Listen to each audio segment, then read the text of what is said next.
Bueno, siguiendo con las exposiciones, queremos mostrar el análisis didáctico que hicimos de las particiones y los dobleces. Entonces, lo primero que queríamos mostrarle era cómo, nuevamente, cómo fue el proceso que nosotros tuvimos y asimismo mostrar otras cosas que encontramos y que nos parece que son importantes para tener en cuenta en la exposición. Pues iniciando, nosotros nos guiamos de un referente que era de Wittrock en 1974. Pues ¿cuál era el referente? Para nosotros el referente era: sostiene que el aprendizaje por descubrimiento es un fin en sí mismo, es decir, producir la capacidad de descubrir es importante, y para ello, si se acompaña con información verbal, una práctica de descubrimiento puede dar mejor resultado. Nosotros colocamos este referente, digamos, haciendo alusión al proceso que nosotros llevamos para evaluarnos nosotros mismos con respecto a particiones y dobleces de la hoja. Digamos, ante este referente también nosotros queríamos observar un referente de Piaget, el de los estadios que tenía de aprendizaje, pero pues digamos nosotros decidimos optar por este referente porque se basa más en el aprendizaje de nosotros de manera práctica que, digamos, por una guía en sí misma del profesor, ¿sí? Sí, es más decir que todo el conocimiento que se da es a partir de la experimentación. Entonces, que basado en esto, nosotros decimos que también la manera en la que nosotros quizá abordamos el problema por un camino o por el otro, pues nos da mejores resultados, dado que uno puede encontrar diferentes caminos por los cuales irse, ¿sí? Entonces, ¿qué es lo que estamos viendo, por ejemplo, en las exposiciones? Que unos compañeros resultan con diferentes maneras de abordar el problema, y eso es lo que trae pues que sean mejores resultados, ¿sí? La variedad de representaciones o cosas que podamos presentar. Entonces vamos a iniciar con dobleces. Nosotros habíamos tomado en un primer momento que íbamos a tomar, o siempre tuvimos en cuenta, los dobleces vertical, dobleces horizontal. Tomábamos las líneas, las sesiones, líneas referidas a la línea que genera esto, o sea, digamos, si se doblaba la hoja, marcábamos la línea donde había el corte de la hoja, o digamos, sesiones, marcábamos, por ejemplo, era la parte que quedaba completa, ¿sí? Entonces, aquí tomamos otro abordaje y desde ese también vamos a tomar pues el desarrollo del análisis. Y es que nosotros observábamos que en las anteriores exposiciones todos se preguntaban el hecho de que estaban manejando cantidades discretas y que por ende, digamos, por ejemplo, las gráficas que les daban asíntotas, entonces todos decían eso no podía ser porque, pues eso qué, o sea, eso es discreto, o sea, uno no le puede preguntar a un estudiante que, no sé, en medio de doblez o cosas así. Entonces, lo que nosotros hicimos fue basarnos en una magnitud, en una cantidad que fuera continua. Entonces, tomamos algo así, o no se nos daba la idea de lo de la paradoja de Zenón. Entonces, cogíamos y decíamos, pues nosotros podemos hacer algo diferente respecto a esto, y es que podemos manejarlo a partir de una distancia. Entonces, ¿cuál íbamos a manejar como distancia? La distancia que tenía la hoja, ¿sí? La medida que tenía la hoja. Entonces comenzábamos a mirar, bueno, pues para el primer doblez tenemos una medida, cierta medida, pues si yo hago el primer doblez, pues va a ser el medio de esa medida, y así sucesivamente. Si yo sigo doblando, pues un cuarto, un octavo, y así sucesivamente, ¿sí? Digamos que esa secuencia yo sí la puedo hacer por el hecho de que sí puedo partir la hoja, sí puedo dividir la hoja tantas veces yo quiera. ¿Cuál es el problema? Que digamos, ese problema como tal no es fácil predecirlo en el aspecto en que se vea, que sea visual. No es perceptible, dado que, por ejemplo, va a llegar un momento en que la hoja va a estar doblada como tantas veces, o sea, digamos, si yo la doblo una vez, estoy doblando el doble de su grosor, ¿sí? Este es el grosor de la hoja, pero si yo la doblo otra vez, es el doble del grosor. Entonces, cuando yo ya tengo, por ejemplo, doblado esto 7 veces, entonces tengo 100 y algo veces el grosor de la misma hoja. Entonces, cuando yo ya llego a un punto en el que esta hoja no se puede doblar más, no se puede doblar más, pues digamos que no va a ser perceptible la manera en la que yo voy a ver los dobleces. Pero lo que nos permite, por ejemplo, ¿qué se llama? Un software. Lo que nos permite es que las cosas sean de manera más dinámica, ¿sí? O sea, dinámica es que, por ejemplo, en un software también puedo llegar a mirar o construir los conceptos matemáticos realmente, ¿sí? Porque digamos que se miran más casos. Uno, respecto a la hoja y al papel, lo que hace uno mirar es casos particulares. El software permite que esto sea de manera más general. Entonces, ahí nosotros llegamos a algo que, aunque no sabemos que está bien o no, porque por ejemplo decíamos que eso podía acercarse y nunca llegar. Entonces nos referíamos, por ejemplo, a una noción de límite, por el hecho de que cuando nosotros ya graficábamos esto, nos generaba esto, ¿sí? Entonces, por ejemplo, si yo grafico en el primer punto, la distancia, digamos que va a estar en cero, ¿sí? Digamos que no hay ningún corte. Cuando yo la doblo, la vuelvo a doblar, la vuelvo a doblar, la vuelvo a doblar, la vuelvo a doblar, pues lo que va a hacer esa vaina es aproximarse, o sea, se estabiliza en cierto punto, pero nunca llega a ser ese punto, ¿sí? Digamos, por ejemplo, se estabiliza en cero, pero nunca va a ser cero. Que por ejemplo en esta imagen lo podemos ver, que si uno aproxima, que eso es lo que le permite a uno también el programa, que si uno aproxima, pues se va a dar cuenta que nunca esto va a llegar, ¿sí? Porque pues la distancia siempre la vamos a poder dividir las veces queramos. Y pues que digamos que una forma que le dimos a eso, a esa interpretación gráfica, le dimos como el límite, lo tomamos. Hicimos el diagrama de dispersión también pues para generar eso y decimos que ese es el límite cuando esto se acerca a cero, o sea, cuando esto se estabiliza en cero, o sea, no pasa a cero, entonces ese es el límite. ¿Cuándo qué? Cuando eso es infinito. Entonces, ese era como un acercamiento que nosotros hicimos, o sea, otra manera de abordarlo, en la que sí podemos decir que sí se puede tomar de manera logarítmica o como tomemos esta curva, porque podemos tomar una hoja de cualquier tamaño y la podemos dividir. Digamos, también, pues además del límite, esta curva nos representa una función exponencial, que es lo que menciona Ariana, que sin importar que nosotros vayamos acercando en el software la gráfica, jamás va a llegar a cero. Entonces, digamos, esta también nosotros la representamos como una función exponencial y el software de GeoGebra también nos la representa como una manera de crecimiento como función exponencial. Digamos, con respecto a los dobleces, con ayuda del software, como ya habíamos hablado en la exposición nuestra de este tema, para nosotros, al construirla, el software nos permite construir y ver propiedades que con la hoja nosotros no podemos evidenciar. Es decir, en el momento que nosotros trazamos la hoja pues acá solo se ve de manera horizontal, pero pues nosotros la tenemos de manera horizontal por un lado y de manera vertical por el otro lado, y pues el inconveniente que nosotros teníamos era cómo construir la ecuación que nos permitiera saber el doblez, sabiendo que haga tantos dobleces, cuántas particiones va a tener, ¿sí? Por así decirlo.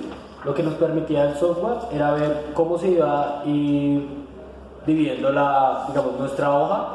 Nosotros construimos la hoja en el software, como la habíamos presentado, y permitíamos observar que en la hoja, al ser dividida, se ve la mitad y luego la mitad por la mitad, y así sucesivamente, como lo mencionaba Ariana, con las fracciones.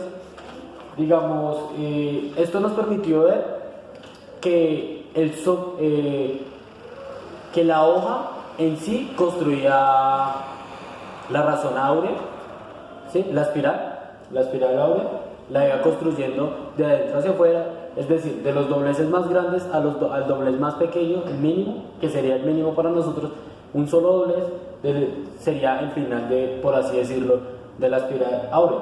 Entonces, lo que nos permitía el software era ver, digamos, esa propiedad que si lo realizábamos de manera manual, no podríamos ver como en esta sección, al dividirla acá y dividirla acá, en esta sección ya se iba formando una parte, una cuarta parte de la espiral áurea.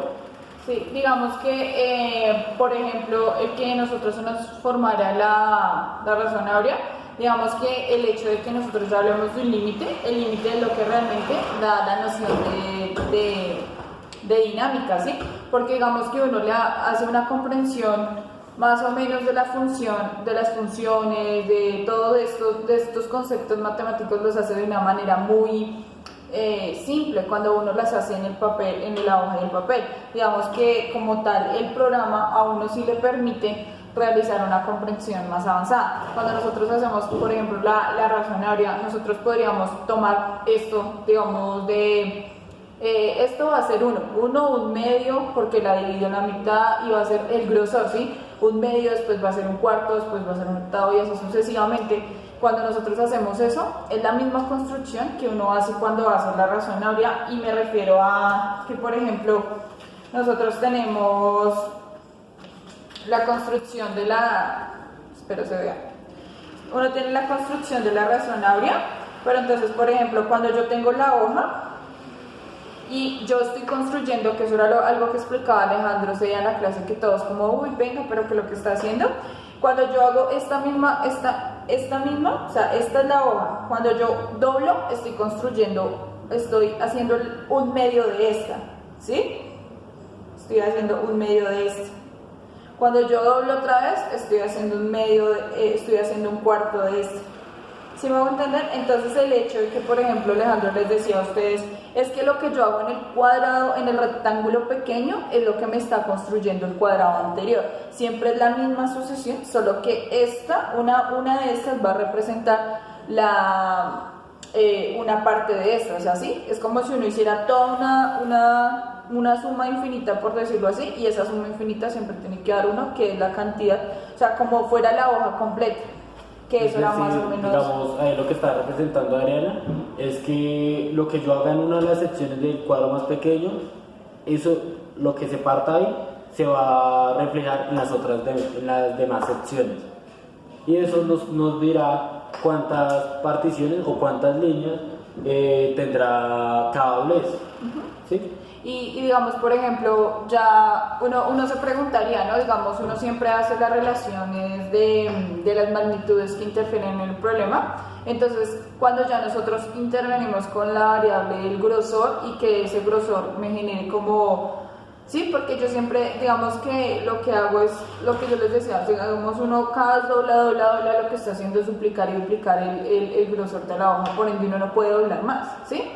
Entonces, cuando uno establece más o menos, uno podría establecer una relación de esa magnitud, o sea, el grosor que me genere la cantidad de particiones, o desde cierto grosor yo comenzar, uno ya podría generar algo para mirar cantidad de dobleces respecto a la dirección del movimiento.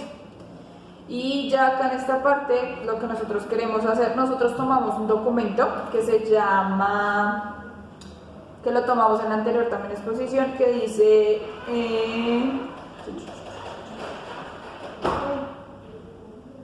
bueno, digamos, antes de que Adriana mencione el documento, una dificultad para nosotros era, digamos, con respecto a lo de la espiral de áurea, era el saber intentar construir la espiral en la hoja, en el software de adentro hacia afuera, pero de manera algebraica nosotros teníamos el inconveniente listo.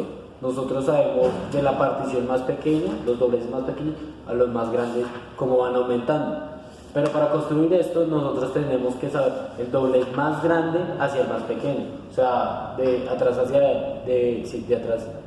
hacia atrás, era lo que tenemos que hacer. Entonces, digamos, para nosotros fue una dificultad poder llegar a una expresión algebraica de tal manera que pudiéramos saber el doblez más grande, saber los dobleces más grandes para llegar a los dobleces más pequeños. Sí. Bueno, el documento se llama como Elementos Teóricos de Razonamiento Correlacional de un Estudiante, es de Ramos y Jiménez, de 2013.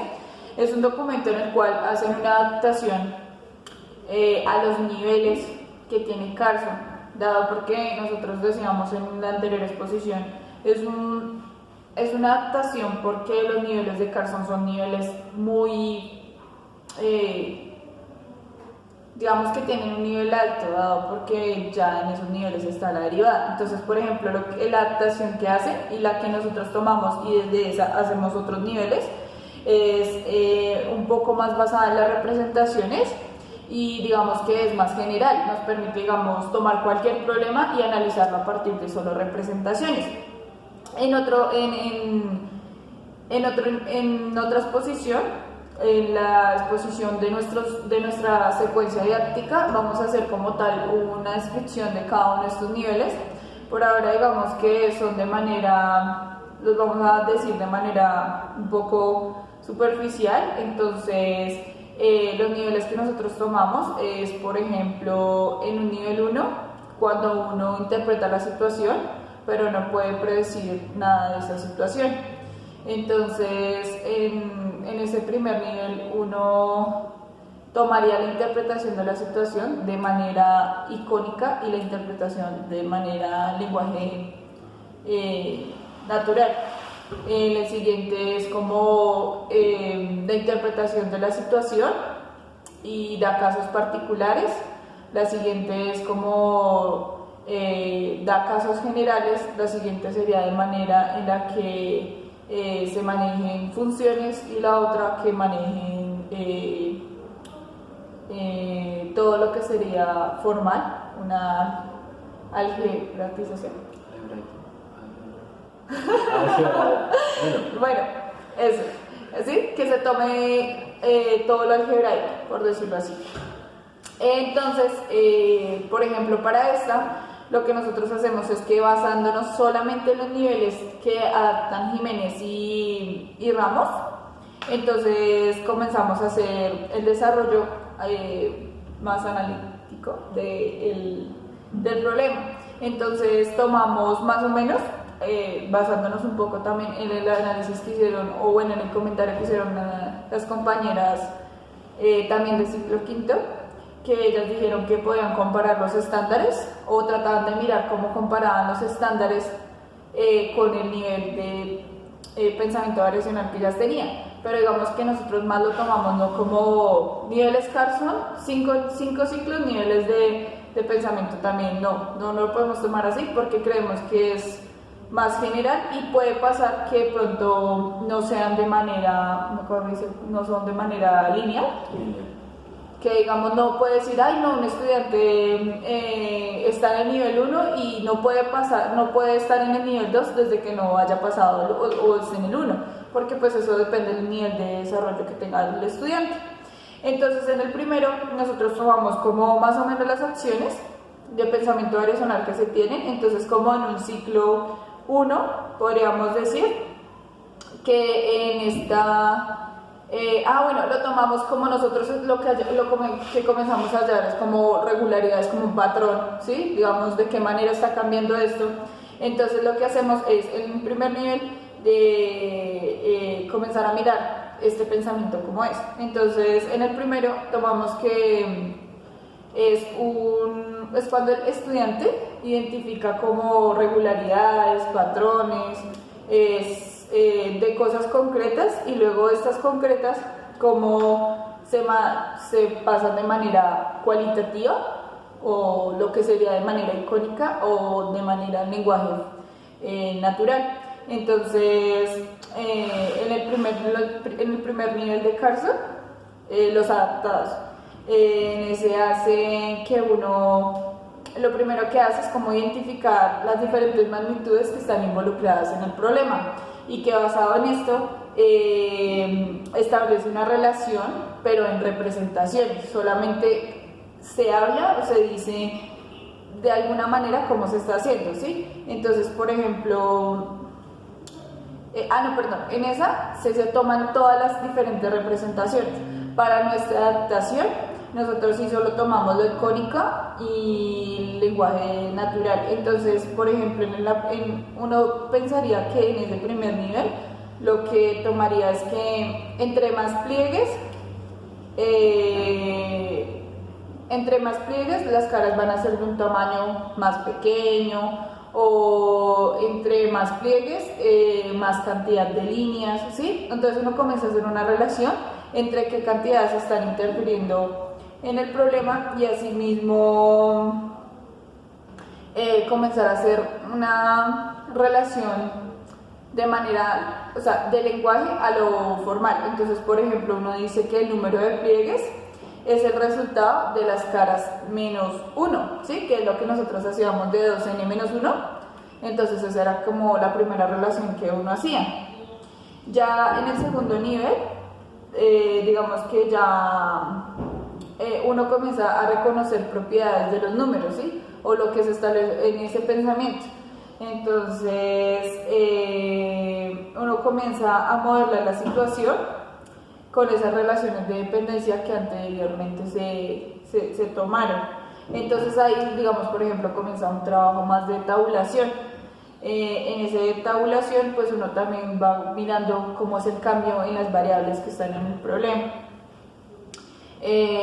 Respecto a los niveles de Carson adaptados, digamos que ahí ya uno comienza a mirar que comienza a hacer la relación de esas variables, qué es lo que está pasando con esas variables. Entonces, esta aumenta o esta disminuye, entonces está creciendo o está decreciendo, o cosas así, ¿sí? Entonces, y estas, digamos que uno podría representar esto, uno llega a mirar cómo es la manera en que las magnitudes están cambiando, pues en la manera tabular, ¿sí? Porque eso me ofrece también como una representación numérica de qué cosas puedo hacer, ¿sí? Como que me generaliza más la información, ¿sí? La sintetiza.